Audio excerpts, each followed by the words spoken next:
So when we talk about points of intersection, especially for the SAT, just keep in mind that most likely the equations they give you, you're gonna have to set them equal to each other.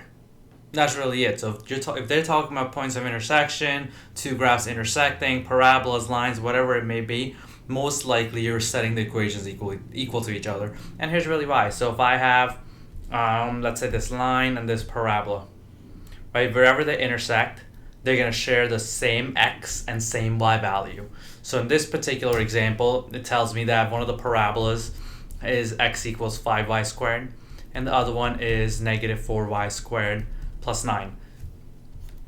So wherever these parabolas intersect, so that point and that point, I just kind of drew the random parabolas. But wherever these parabolas intersect, they'll have the same x and same y value, same x and same y value. So if the x values are the same, that implies that I can just set my x values equal to each other. So that's exactly what I'm going to do. I'm going to do 5y squared equals negative 4y squared plus 9. Now, let's solve for y by adding 4y squared on both sides.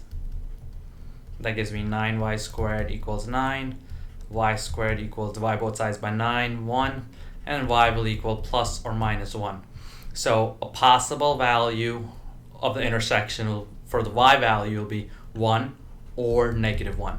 Now let's figure out what the x value here will be, x value here. So the x value at y equals 1 would be, I'll just plug it right back into one of the equations, doesn't matter which one I do it in. 1 squared is 1, 1 times 5 is 5, so it'll be 5 here. And negative 1 squared is 1, 1 times 5 is 5. So I know that the 2 points of intersection for this particular graph will be 5, 1 and 5, negative 1. Those will be the 2 places where these parabolas intersect. Now looking at the answer choices, the only one that matches up is answer choice B. On the real test day, something to consider, something to look at over here is once I knew that the y values are either 1 or negative 1, I really knew my answer. Because the only answer choice that has a 1 as a y value is answer choice B. They don't even give me this answer choice, so the only one that would work here is 1 for the y value. But once I do plug it back into the original equations, you can see how it would be 5, 1, answer choice B. So again, if they're talking about intersection of graphs and you're just completely stuck, at least try setting the equations equal to each other and try working it out from there and see what happens. But the reason you set them equal to each other is because wherever they intersect, they share the same x and same y value.